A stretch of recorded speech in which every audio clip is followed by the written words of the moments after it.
Hello, you wonderful people, and welcome to another episode of Super-Fanta-Fi. This being a show, we're talking about TV shows of the supernatural, fantasy, and/or science fictional genre. For today's episode, I'm going to talk about the latest episode of Supernatural. A lot of really interesting things went down in this episode, so let's break it down. Well, first and foremost, they're trying to figure out, all right, so, Chuck's on his world destruction tour, so it's but there's no real signs of being how many worlds he's destroyed and everything. And obviously, there's a whole situation where they hear something and they go downstairs, and lo and behold, they find a car and they rip into another world, and lo and behold, it's another Sam and Dean. They're like, Sam? Dean? Sam?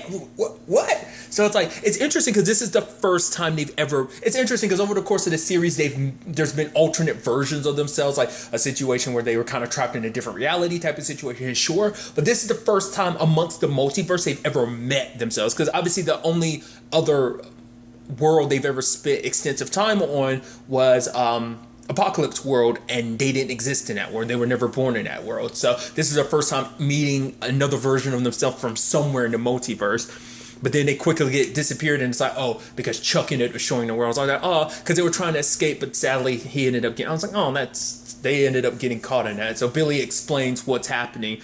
And it's that means we got to be prepared, because that means eventually, once he's done wiping all those planets off the list, he's going to come for this Earth. And so it's I hope you're ready. And then you have freaking Jack just walking up eating a sandwich and so nonchalant. It's are you ready for this? He's like, I think I'm ready. I'm like, why are you so nonchalant about this? Literally, the fate of everything rests on your shoulders, type of situation. But obviously, Billy's setting him up for the next step, because basically the next thing that they need, she's like, yeah, I don't know where it is. It's been lost in time, so you're gonna have to find it. So it's what you're gonna have to do is just, are you ready for this? Jack, and Jack's like, yeah, I am. And she's like, good.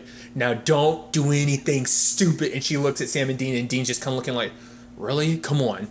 Calling us out like that. But also, it ends up bringing up some really interesting things where it's for Dean, it's Jack goes toe to toe with Chuck, but once Chuck's dead, sure, but we still got one more thing to think about. And it's Amara. I was like, that's interesting. I mean, to be fair, I don't think Amara's going to care. I mean, obviously she kind of kicked Chuck to the curb, but at the same time, it is a situation of who knows? You might be pissed at your brother, but at the end of the day, hell, look at Sam and Dean. They've definitely had their beefs over the years, but the fact of the matter is they always come back together. So who's to say, when it's all said and done, if Jack kills Chuck, who's to say Amara would be happy about it? Maybe she would be, maybe she wouldn't. I mean, to be fair, her brother locked her up for millennia, so you can understand why she'd be super pissed about it. But at the same time, it's I don't know. I mean, to be fair, once again, Jack is her nephew after all, so it kind of adds this complicated nature. I think it still will translate like that, because obviously Lucifer's her nephew, and that's his kid. So I think that's how that would still kind of work, family tree wise. I don't know if there's a different titling than nephew that would be more apt to describe what Jack is. Regardless, once again, getting caught up in all that. Well, no, because that'd be his great aunt is what that would be. That's how that works. I'm stupid. I just pieced that together. I was like, right, that'd be his great aunt, right? Regardless. But with all of that, the fact of the matter is, I'm curious, what she would do. But Dean is suggesting they have to kill her because, well, killing God would leave just darkness in the world, in a sense, throwing the world off balance. So it's because even I kept throwing out there, I'm wouldn't killing God kind of throw everything all out of whack? But then it's all right, so what about Amara? It's she basically has to be taken care of too. So, but I mean, it's he'd have the juice to kill God, but who's to say he wouldn't burn all his all that he's gained on killing God? So would he have enough left to go toe to toe with Amara? That's a big question too. But then it's but then who replaced Chuck? Jack? And then they look at Jack and everything, and he's just he's blowing a bubble with bubblegum. He's oh my God, I just learned how to do that. And they're nah, I love that, because that's what everything insinuated. It seemed well, Jack would be the next most powerful being in existence. So you would assume he would be taking over for God. That's something I threw out there a while back, but someone has suggested God being as powerful as he is, there only being one of him, that even as a Nephilim, Jack wouldn't necessarily kind of compare. But, now that he's kind of getting souped up to the point he can go toe to toe with Jack, that's kind of a whole other situation in itself. But they end up learning that the thing they're looking for, it turns out, last person who had it was Joe. Now this is where the episode gets a little trippy because they go and visit Joe. I think the last time we saw Joe in the show was last season when Dean was possessed by Michael. Like he ran into Joe. I think that's the last time we saw her. I could be mistaken, and I think that was like earlier on in season 14. Like I said, I could be mistaken, but nevertheless. They're asking her about it, and she talks about the fact is, it's like, oh, she had to deal with Ruby, which is like, okay. And then we have this scene of Ruby and Joe being face to face, which that whole situation is interesting because obviously because I think I didn't realize it at the time, but obviously the actress who plays Joe, her name is Danielle. She's Jensen, Dean's wife in real life. And then Ruby, obviously, the actress, Genevieve, is Jensen, Sam's wife in real life. So it's interesting just to see like, oh, like now not only is now it's like a situation of your wives are acting opposite of each other, which is interesting, which when you really break that down, Ruby being a demon and Sam being the host of the vessel for Lucifer, Dean being the vessel for Michael, and Joe being an angel. Like there's deep layers to like when you really overthink it about their relationships. Obviously it's funny when you think about it too much, but nevertheless, it seems like, oh, like basically Ruby was going to sell it to somebody because apparently Joe and Ruby have worked together in the past. I mean, to be fair, Joe's kind of been doing her own thing for a very long time, and that kind of comes as no surprise. So it's not like she'd be opposed to working with demons like most angels would be. She's not. I mean, to be fair, there's a whole complicated thing of like, well, Cass and the boys, have worked with Crowley in the past, so that's kind of always been an iffy area. But you get what I'm trying to say. So they go, like, Sam and Dean go to hell to try and, like, find this. It's like, oh, we got to talk to Rowena. And I love it. It's like, where is Rowena? It's like, oh, apparently we're doing kind of a reception for all the people, the newcomers, like all the souls damned to hell, because it's like, I guess that's what we do now. It's like Rowena kind of going about this. And part of me is like, oh, because I didn't check the credits at the beginning. So I was like, oh, are we going to see Rowena? I was like, because I was about to say, it's like, you literally got, like, a helper in hell. Like, of course Rowena's going to help, undoubtedly. So it's like, oh, but it turns out it was a trap. Like, Joe sent them there. I'm curious to see what she's going to do in the end. I guess because it's like, oh, what we need is we're going toe to toe with God. We need that. And I guess for her, basically for her, it's like, I'm going to stay on God's good side because he's, well, God. And I love this line from Dean being like, well, actually, we look better than God, and Joe was and she was like, no, which funny. Once again, just reading too deep into it, it's funny she's saying that line to her hubby. I also thought it was kind of funny too because like it's like Joe being like, hey Ruby, you look better as a brunette than you do a blonde. I was like, oh, like reading too deep into it, you're like, it's a joke, but you could also be like, oh, that's kind of a little backhanded jab at Katie Cassidy when you actually think about it too much. Like I said, it's all in good fun. And I just thought that was just kind of an interesting line because I was like, right, because if you don't remember Katie Cassidy, who is Laurel Lance in the Arrowverse, was Ruby. I kind of forget that from time to time. I always had to constantly remind myself, like, right, she was the original body that Ruby had possessed. Like, she didn't, like, Genevieve started playing her in season 4. So, but regardless, like I said, I'm getting caught up in tangents and stuff like that. So I do apologize, but it turns out Joe sent them there to die. I guess because because she knew that if they did manage to survive, that they'd probably come back or someone else would come after her for like her deceiving them. But I guess it's like, because I was wondering if she was after it herself, but I guess it's like no, because we find, like, I'm skipping around, but like Ruby ended up hiding it somewhere even Joe wouldn't be able to find. So it's like, okay, so I guess for her she was just trying to get them away because it's like, oh, when God does show up, she's gonna be like, oh, I'm so loyal. Once again, it's something I keep bringing up. We've gotten more and more looks at hell this season, but it's like which I brought up because it's funny because last season we didn't get any looks at hell, and now it's like there's no looks at heaven. Like, we don't know what the angel situation is like. Like I said, the last time we saw, we had less than a dozen angels. I think we were literally at like 9 or something. So we still haven't circled back to see like what heaven situation is like, especially now that God has come back. The interesting thing is even Joe wasn't aware, so I'm assuming the rest of heaven wasn't really aware either, so that becomes a whole situation in itself. But at the same time, like, because obviously Cassio didn't trust Joe, so he wanted to go to the empty to talk to Ruby, and then there's a whole situation with with Jack being like, I might not have a soul, but I think this is probably not the right thing to do. Like, so when it's all said and done, he kind of does it reluctantly, like basically brings him close to death so he can go to the empty. Because even he was like, yeah, you do remember that the empty hates you, right? And it's like, yeah, goes there. And it does help him because, well, it kind of has no choice because it's working with Billy. I'll just call it Bill. Sorry. And I like that he also brought up an angle that I did kind of let slip my mind. And that was an angle like I theorized last season as well. It was like the whole angle of like, well, let's not forget that the empty was like, oh, when you're at your happiest, I'm going to come snatch you up and you're going to be mine forever. That was their deal. So that's why for Cassie, I was like, I'm not happy right now. So of course it's not going to work out like that. So we'll get to that soon enough. But the fact of the matter is he ends up meeting up with Ruby. I even love the line came up because Cassio was like, Ruby, is it the demon that you had a sexual relationship with? Dean was like, you what? And Sam's just looking like, yes, okay, which is, I love that. Because I was like, right, you two did hook up. I forgot there was that whole complicated thing. But nevertheless, when it's all said and done, he's able to talk to Ruby, and Ruby's asking him to get her out of there because it's not a situation of you're just asleep. You're constantly stuck, angel or demon. You're just stuck in a state of reliving all your regrets, which I'm wondering. Which even she kind of was like, oh yeah, Sam, how's he doing? I kind of had a thing for that big glove, which I'm like, I'm reading too much into because it's like, oh, that's your hubby and everything you're talking about. I just like I said, I get it's like I said, like I talked about it with Legends. It's like the Brandon Ralph and Courtney Ford thing where I'm like, oh, it's so adorable because you two together. Or it's one of those things. It's like because obviously I'm going on tangent, but I try not to get too involved in like actors' lives and like, oh, when I just stumble across that information, oh, it sticks in my head. But other than that, like if I didn't randomly stumble across that information, I wouldn't have known that about this episode. So regardless, tangents and all that, but Ruby wants out, which even I'm like, the empty hates Cassio, so it's not going to let you get out. I mean, because like obviously there's a crap ton of people trapped there. I mean, we know Lucifer's there.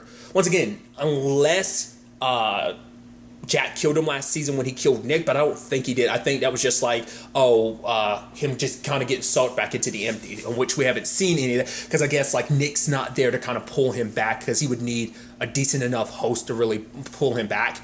But regardless of all that, but the empty is petty and it basically hurts, Castiel before he's like, oh, before you even leave here, I can torture you and do whatever I want to do. I might not be able to kill you, but Castiel luckily gets away and it's like, well, I'll be seeing you. And I'm like, oh, and I'm assuming in the grand scheme of things, the way things kind of end at the end of this episode, that's why I'm kind of like, that might be trailing towards the empty being like, oh, I got you now.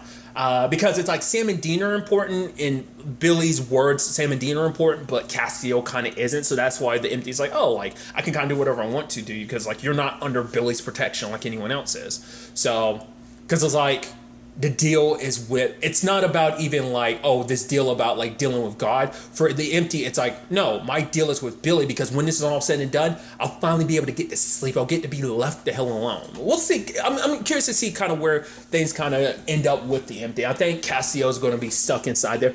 Maybe, depending on how this whole Jack situation play out, Jack being as powerful as he is, might be able to kind of break that. But I mean, if he breaks like the empty, what does that mean for all those souls that are in there, all the angels, all the demons, that... Because that isn't just angels and demons. If I remember correctly, like I said, I could be mistaken. Because I know purgatory is where supernatural creatures go. So yeah, because I think the empty's only for angels and demons, and purgatory is for like every other supernatural creature. I don't think there's any other supernatural creatures in the empty. If I'm like I said, I could be mistaken. So. But regardless, I just thought that was all kind of interesting. So they end up tracking down. Well, for one, we find out whatever happened to other Sam and Dean. They're basically stuck in between this world and like the emptiness that is like, oh, their world no longer existing. So they're kind of stuck in that boundary in between. So Sam and Dean came up with the idea of like, well, because Jack was like, we need to be careful because God, if he comes back and finds us going, he's going to be looking for what we're doing. And lo and behold, what happens? Dean comes up with the idea like, hey, let's summon these two and have them pretend to be us. Now we get some real insight to this multiverse because it turns out like the way they're acting all posh and everything, like for one, their dad's still alive. They lost each other in the transition, so he might be gone, but just like, but it's like, it's kind of even them like, it kind of hits our Sam and Dean kind of like, wait, your dad's alive? And he's not an asshole? what? I mean, granted, their dad, he had his moments, but at the same time, it's like everything he did was just because everything they went through. But we also find out, like, they have a private jet and stuff like that. It's like, oh, like, because apparently they're worldwide. It's like, oh, you guys look after the U.S. and everything. Oh, well, we're worldwide. Wait, your hunter's worldwide? He's like, yeah, we use our planes to get around. It's like, well, you guys have a plane, what? And you don't? And then he was like, oh, how do you get around? It's like, well, how do you get by? It's like, how do you guys get by? How do you afford planes? And it's like, oh, because of Hunter Corp. It's like, Hunter Corp. It's like, yeah, basically on their world, hunting is a corporation, so they get paid. It's like, wait, you get paid to do this? We're doing it for free? So that's so interesting to know that basically hunting has been corporatized in their world. Apparently, John ended up setting that up in the grand scheme of things. And they're like, yeah, that's our dad. Such a great guy, such a smart guy and everything. I was like, wow. So that's really interesting. And it's like, okay, so you're going to have to play us because God might be watching. It's like, whoa, wait, God is personally investing in you? It's like, yeah, we kind of have let's just say we have a relationship. So it's like, Sam, you're going to have to lose the man bun. And he's like, what? He's like, no, I won't. And Sam, our Sam's looking like, wait, what do you mean no? And Dean's telling his counterpart, like, you're going to have to change the clothes. He's like, oh God. And even when it was all said and done, Sam never lost a man bun because he was like, I have to draw the line somewhere because my hair is, his prized possession or something. And even Dean kind of being like, honestly, this beer is bad, but you kind of get used to it after a while. And for him, he's like, actually, they got it. Like, these guys might be kind of simpletons, dressed like hillbillies and stuff like that. But at the end of the day, they've got it on lock. They get to live here. They don't have to do taxes. They don't have to file paperwork. Like, it's because there is no corporatization of hunting in this universe. So it's like you get to just hunt monsters, drink beer, and watch porn. So I love that being a thing. But at the same time, they all track down the church. You've noticed I've avoided saying the thing's name. It's the Anachron, right? Because I kept thinking in the entire episode, every time I forget it and they say it again, I was like, Anachron, but I totally forget. Hence why I have not said it once in the entire episode. I think that's it, because I have a shitty memory. But they track down the Anachron to like a church, which I think is kind of interesting, because that's kind of where the whole like Sam and Dean situation, with the whole breaking the seals and Lucifer Rising type of situation, it just kind of makes me think of that. I mean, obviously, plenty of stuff over the course of the series going down in church. But then it's like, oh, what's that coming? And it's like, oh, it's hellhounds. So basically, the Anachron, they end up finding it, and it's like, oh, you have to swallow it. And Jack swallows it because it has to be inside you. And lo and behold, where does he end up? The freaking Garden of Eden. I was like, whoa, like Adam and Eve? I was like, that's interesting. I'm surprised that's something that's never been tackled. I mean, because obviously over the course of the series, we've dealt with biblical stuff, because obviously we've literally met Cain. But I'm surprised there was never any Adam or Eve stuff. Not that I was aware of. There's that little girl there. I'm wondering who she is. And that's kind of an interesting thing. But it's like, and which also interesting because the serpent, it's like, who are you and everything. I'm like, that's your dad, isn't it? It's supposed to be your dad. I'm like, that's supposed to be Lucifer and everything. But then, like, all of a sudden, it was like, who are you? What do you want to be? Who do you want to be? And he starts getting a flash of, like, everything he's experienced over the course of the series. I'm like, is this what I think it is? And he kind of passes on. I'm like, is Eden giving him his soul back? And when he gets back, he ends up killing the Hellhounds. I actually almost forgot what the Hellhounds look like, because I forget that over the course of the series, you get, like, very translucent images of what they look like. Because I was about to say, is it the first time I was like, no, like, we've seen what they've looked like before. It's just, it's rare occasions where you get to see what they look like. But nevertheless, he's back. And obviously, Sam and Dean having to say, well, Dean saying goodbye to, because they're like, hey, we could just live here. And Dean's like, no, it'd be weird. It's like, oh, what's weird about it? And it's like, also, we found her. Found what? The car. It's like, did you touch her? It's like, oh, we actually drove her. And Dean's almost like, get the hell out of here. And they're like, oh, we got to go. He's like, because he's suggesting for them to go to Brazil and everything. So the beaches and all that. So that's kind of weird and funny to think about. There's another Sam and Dean running. I'm wondering, are we going to circle back to that? Probably not. It'd be kind of crazy if we kind of got almost like a Crisis on Infinite Earths type of shit going down on Supernatural, where we got all these Sam and Deans working together. Probably not the case. That's probably the only other Sam and Dean we'll meet, for the rest of the series.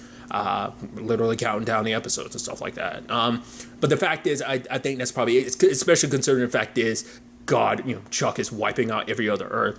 But because I didn't even talk about it, but I thought it was a neat conversation between, Castiel and Jack, because Jack had this was like early in the episode where he was talking about wondering if Sam, for him, it's like, yeah, things are different since I've come back, since I don't have he's like, right, since you don't have a son, it's like, do you think Dean will ever forgive me? Because for him, he's like, because of, what happened to Mary, he's like, when you killed her, and he was like, right. And I didn't think much of that line in particular until later on.